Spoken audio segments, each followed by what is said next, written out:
I always call her Her Highness.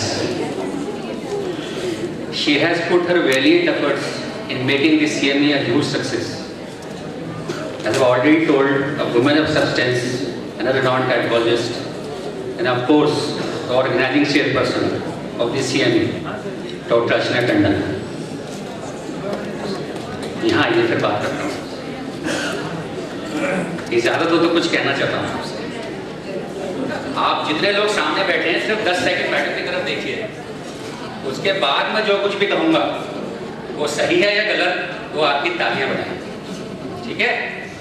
10, 9, 8, 7, 6, 5, 4, 3, 2, 1।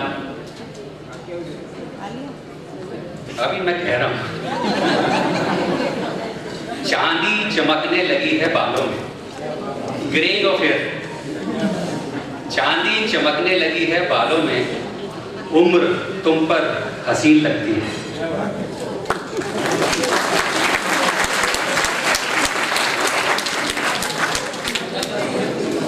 Thank you, Dr. Manoj, for your kind words. Respected President, Dr. Sanjeev Singhal, Honored Chief Guest, Dr. MC Mishra, Guest of Honor, Dr. Sanjeev Yadav, distinguished speakers, IMA office bearers, press, media, and my dearest fellow delegates. नवाजिश करम शुक्रिया मेहरबानी, आज यहाँ पधार जो आप सबने बख्शती मुझे जिंदगानी।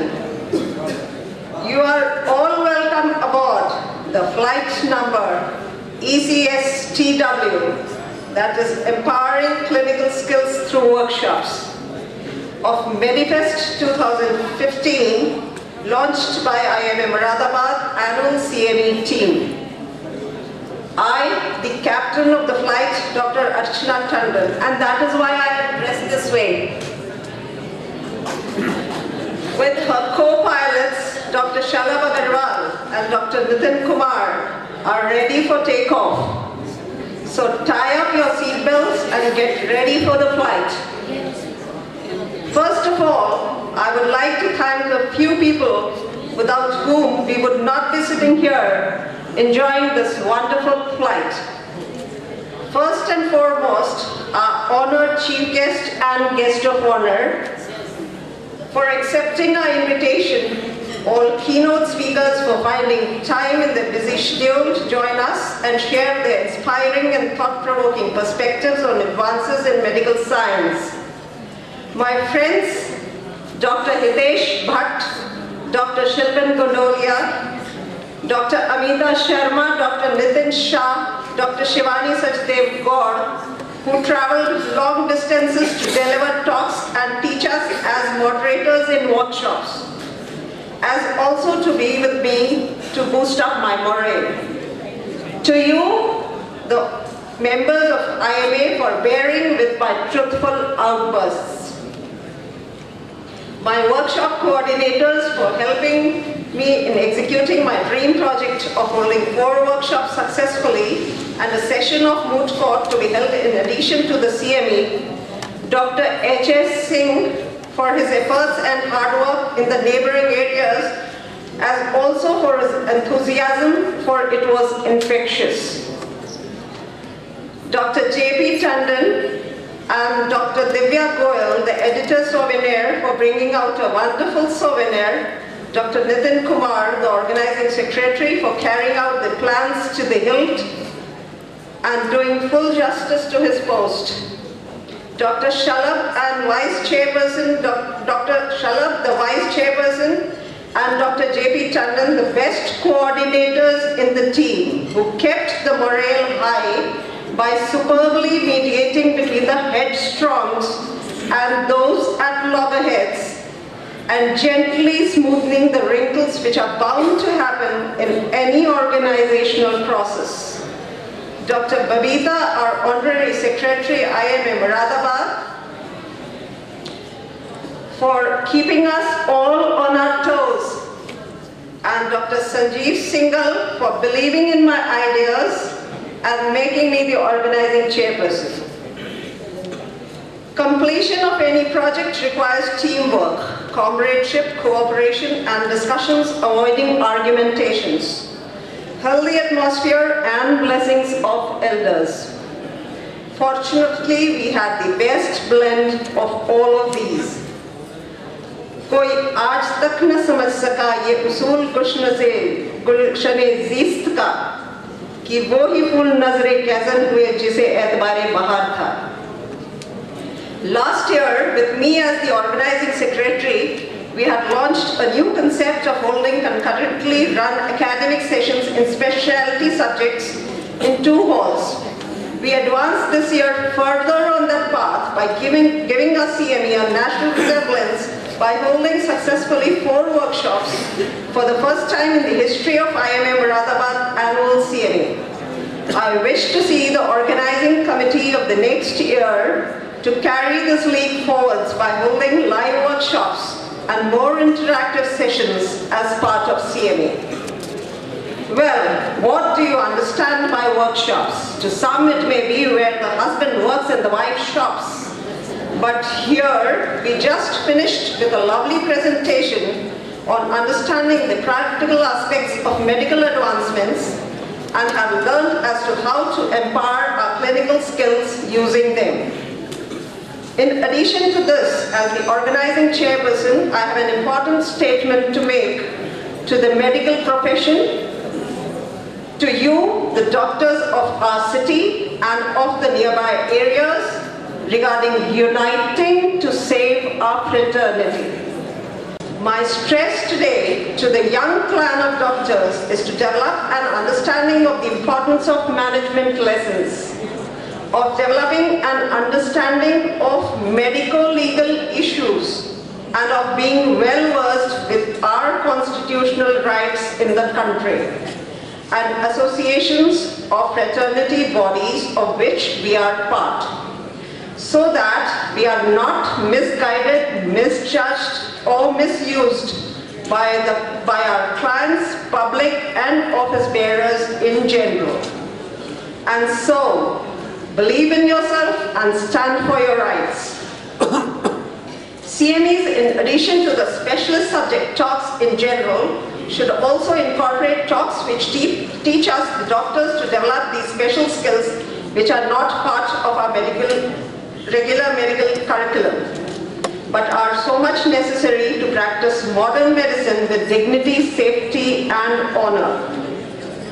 We, the doctors, form the most undervalued segment of our society that saves lives and relieves pain and suffering to make people live and carry on with their lives in good health. There are those in every family, in every community, living in every street in our country, who historically would have died or would have never been conceived or would have never been born alive, or whose mother would have died giving birth to him, or who would have died in infancy or childhood, had it not been for our fraternity. Disease and trauma can be overwhelming. Not everyone can be saved, but everyone has a family member who has been saved, often multiple times throughout their lives. And in even far greater numbers than those who have been saved from mortality are those who have had their years of life and quality of life immeasurably increased by medical treatment of their chronic conditions like diabetes, blood pressure, joint disease, depression, infections, injuries, and cancers. We make the diagnosis, we counsel, we prescribe the medical treatments, and we perform the surgery. We treat, we heal, we cure the population so that they can go on with their lives. And yet, our nation does not treat us, the doctors, as the invaluable resource we are. To understand this, we must first openly recognize that there are many cultural sectors with decidedly anti-physician sentiments. The word physician is a common noun, often intentionally used to avoid using the word doctor, which is an earned title. Becoming a doctor takes extreme efforts, commitment, and sacrifice. In college, while others spent their afternoons playing football, we had to initially indulge in courses of chemistry, physics, and biology to prepare for the all-India entrance examination to get into a medical school, followed by 10 to 12 years of rigorous curriculum. Doctors are now marginalized as a special interest group and caricaturized as avaricious. Doctors often are cited for the purpose of inciting class envy. These are the ploys of the political demagogues and the journalistic iconoclasts. But remember, they should be ashamed of these ploys used against our community, even if unintentionally used. This is not professional of them and not true. We are now cast as but one of the many stakeholders in the healthcare system. We are now in for a healthcare system that will be a common noun, incorporating all pathies into healthcare system, equating us to an Ayurveda or homeopathy and BSc doctors with 1 month training in first aid as seen in Punjab and Haryana. In fact, the widespread shift to the use of the term healthcare will constitute the triumph of the non-physician stakeholders as also the anti-physician stakeholders to dilute the doctor's role, that is our role. Healthcare will be so effectively inserted into our national lexicon like it has been in America, that there they use the term conversationally, but we need to make the public understand that doctors don't do healthcare. They practice medicine. Doctors diagnose, doctors counsel, doctors prescribe, and doctors perform surgery. The unique and special nature of knowledge and skill required define our learned profession. We should be bold enough to ask our government the reasons for this inappropriate ways in which we are being treated today. Specifically, to what extent have our national and state governments, their bureaucracies and policies harmed our doctors and our nation's medical system? And what can we do about it? By asking the government, we should not be considered as being anti-government, for if you want to be a real human being, a real man, a real woman, you cannot tolerate things which put you to indignation, to outrage. I always say to people, look around, look at what makes you unhappy, what makes you furious, and then engage yourself in some action. The two basic assumptions our national and state governments make that cause harm to the medical profession and thus ultimately harm patients are that they know better than we do, and that they should tell us what to do. Governments are literally, gravely wrong in using these assumptions, for this over-regulation is in fact harming our society. For lawyers, documentation establishes legal proof of something. From this arises the notion that creating more proof is a good thing. So we assume that no job is complete until the paperwork is finished, and further, that if we didn't document it, we didn't do it. Although there is no evidence that regulation-mandated documentation improves any outcome, doctors and nurses today spend half of their working time not on patients, but on producing required documentation. What a shameful systemic waste of crucial resources. Even with that, insurers widely use documentation excuses as an alibi to not pay doctors and hospitals. Keeping reasonable records in some understandable form is necessary, but documentation has become a false god, and the government must stop forcing us to serve it. We should be serving the patient.